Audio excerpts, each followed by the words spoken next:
Здравствуйте.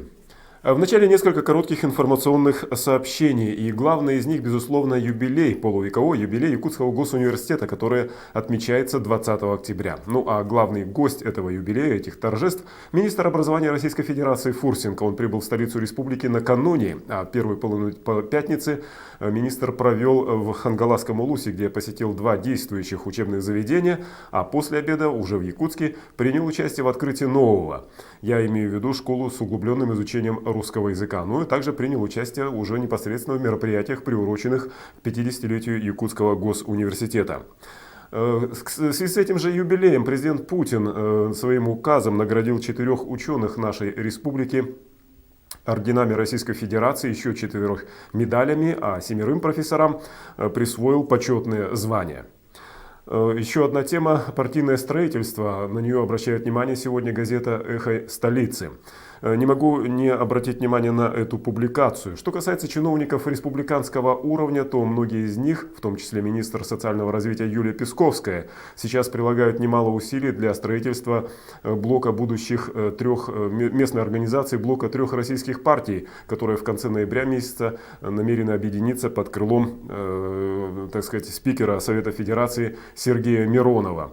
Ну а тем временем на улусном уровне партстроительство продолжается не без эксцессов. Газета приводит случай, инцидент, можно даже, наверное, даже и так сказать, который случился в Бердикистяхе. Здесь местные единороссы проводили свою конференцию. Так вот, на нее своего кандидата предложил глава местной администрации, беспартийный, кстати сказать, чиновник Андреев. Однако, когда делегаты конференции приняли эту информацию просто как бы к сведению, но не к руководству, это вызвало гнев главы администрации. Ну, во-первых, он порвал протокол этой конференции, во-вторых, пригрозил всем, кто, так сказать, на ней присутствовал, с ними разобраться. Ну, надо думать так, что если иметь в виду административный ресурс, то уволить или, по крайней мере, создать какие-то сложности по служебной карьере.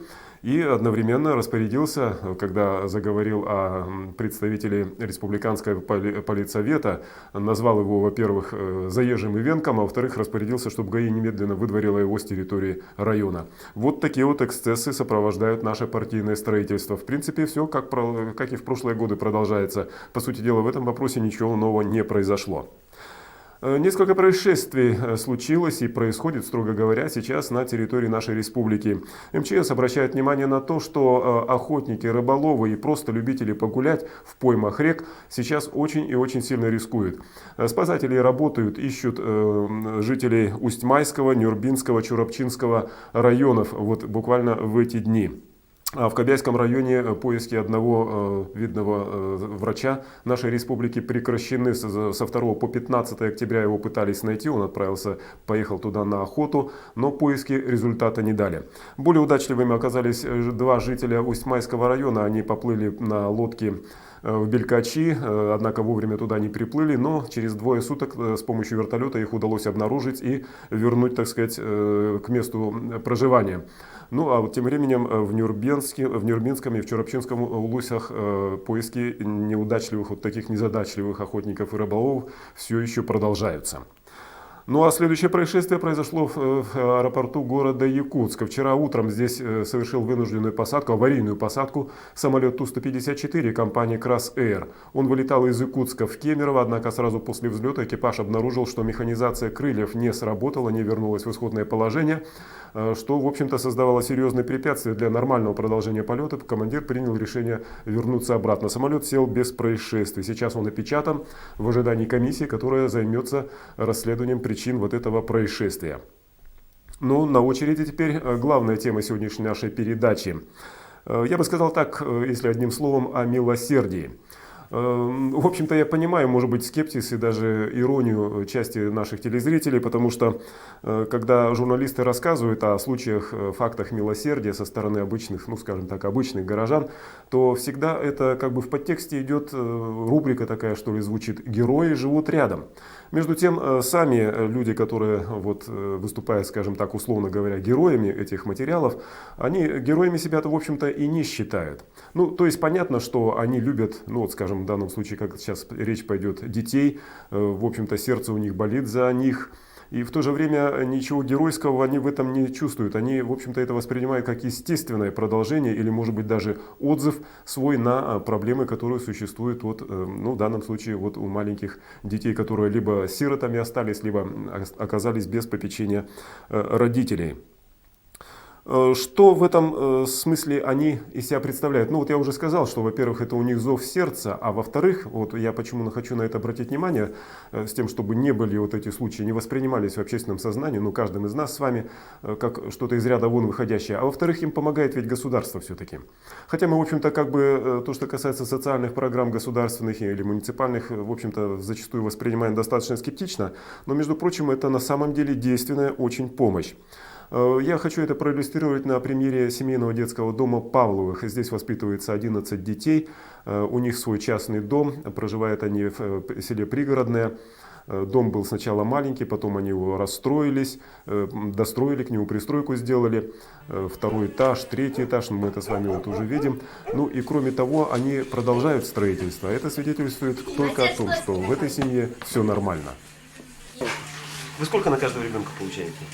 На каждого ребенка есть пособие. У нас, допустим, 11 детей. Так. Нет, так нельзя делать. 11 детей и... На каждого, если получается, если не считая наши зарплаты, да, ну, тысяч, наверное, по 6-7, да, получается. Да, где-то так будет. Ну, то есть, в принципе, нормально. Нормально. Почему 6? А мне тоже мешает. Есть по 4, 5. Плюс еще наша зарплата. Мне кажется, это достаточно. Но проблема всегда есть, потому что проблема, когда появляется это, когда болеют. Трудно, когда они у меня болеют. А так нормально. Если они так здоровые, бегают, играют. Если они у меня не болеют, у меня все хорошо. Есть сложности, да. Есть проблемы. Сложности мы стараемся решать сами. Детей брошенных, сирот не должно быть. У вас вот семейный детский дом ваш вот образовался, он когда примерно, сколько лет уже? Образовался примерно с мая месяца 2003 года. Мы уже первых малышей взяли, вот Юли и Даяну. И Давид. И Давидик. Вот тогда вы представляли, как будете жить, вот сейчас реально как живете, вот ожидания оправдались, нет? Или хуже, лучше, на самом деле оказалось, тяжелее, легче? Представляли, что трудности будут. Всегда будут. Были.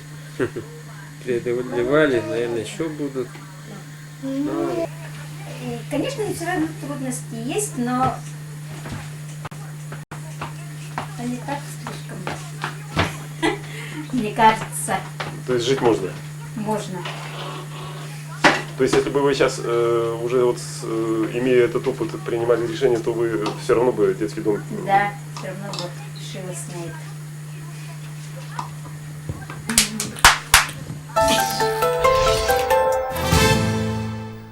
В самом начале вот этого сюжета вы видели, что во дворе семейного дома Павловых продолжается строительство. Не без гордости, надо сказать, и Александр Павлов, ну, в общем-то, и Оксана, супруга его, рассказывают о том, что это будет такой, так сказать, своеобразный, я не знаю, спортивно-культурно-технологический комплекс у них во дворе. Поэтому, в общем-то, понятно, что и Александр Павлов никак не мог упустить такой возможности, чтобы не показать мне, что он из себя будет представлять. Вот такая небольшая экскурсия. Это будет комплексное строение, мастерская, гараж и тренажерный детский зал. Вот на втором. А как решились? Это же довольно такое дорогостоящее мероприятие, наверное, да? Ну, как? Решили, да, начали стройку. Там изыскали средства, друзья помогли, и с помощью Ильи Филипповича Альчука, но перед тем, как строить, обсуждали на эту тему заранее, предварительно говорили, как и что, какими денежными средствами.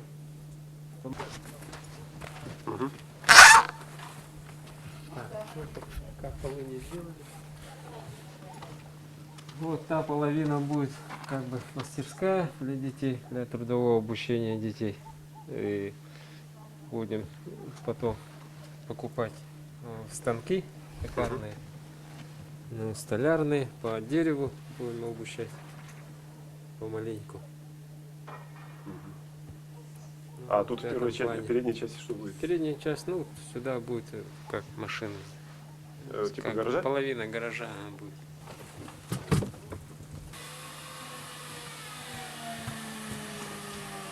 Вот тренажерный зал детский. Это здесь какой площади? Это большая получается, да? Так, 6 на 10. Эта идея была у меня еще в прошлом году. Как бы мы еще... Я эту идею говорил Илье Филипповичу, он меня поддержал. Сначала я хотел построить балаган якутский. Тоже по площади такой же, но обсудили. И тоже Илья Филиппович мне, а не так ли можно сделать так, совместить Приятно с полезным, да? Да, гараж и на втором уровне как бы вот построить тренажерный зал, если такое желание есть. Дома хоть и расширились, да, вроде бы, но все равно как бы тесно. Ну да, там получается только пообедать, шумно, ага. занятия сделать. Да, А вот то, кто-то что игровые будет всякие учить дела. уроки, а потом Да, кто-то куда-то будет надо там девать. играть, все равно слышно, шумно. Ну да.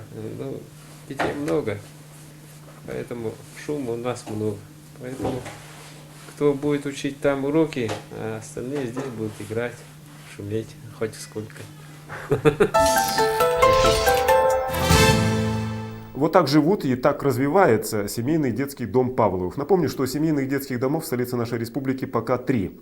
Хотя вот на федеральном уровне и провозглашается программа своего рода, или может быть призыв, так сказать, к общественности, чтобы максимально уменьшить количество детей, которые сейчас содержатся в государственных вот, закрытых так называемых учебных заведениях, с тем, чтобы они воспитывались все-таки в нормальных условиях, в обычных семьях.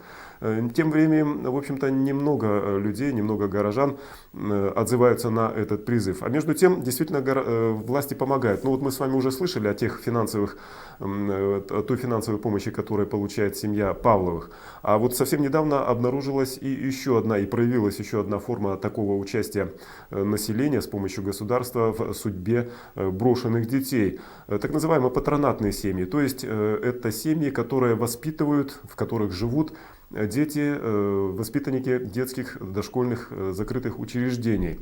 Но в данном случае, например, я имею в виду детский дом Журавов, который есть в столице нашей республики. Так вот, недавно, не буду называть фамилии человека, семьи, вернее, которая взяла оттуда сразу 9 воспитанников, сразу 9 человек, причем довольно такого среднего и старшего возраста. То есть достаточно такое проблематичное, в общем-то, ну, в смысле воспитания, родители понимают, о чем я говорю, но тем не менее рискнули они на это пойти. Так вот, эти все 9 человек, они по-прежнему считаются воспитанниками детского дома, соответственно, у них выделяется предусмотренное нормативами средства на питание, на обмундирование, на какие-то другие нужды, которые социальные, которые необходимы для воспитания подрастающих вот этих ребятишек. Но все эти средства, соответственно, получать будет вот эта семья. То есть это еще один вариант того, каким образом можно принимать участие в судьбе вот этих детей. Я к чему это говорю? Семейный детский дом, соответственно, там нужно брать ну, ни одного, ни двух детей. Там все-таки нужно, ну, чтобы было их 5, 6, 7, 8, ну или вот 11, как в семье Павловых. А вот то, что касается патронатных семей, то там, в общем-то, на воспитание можно брать и одного, и двух детей. И это, в общем-то, в порядке вещей. И государство будет идти в этом смысле только навстречу. Ну, это вот, так сказать, информация к размышлению. На сегодня все. Встретимся в понедельник. Всего доброго.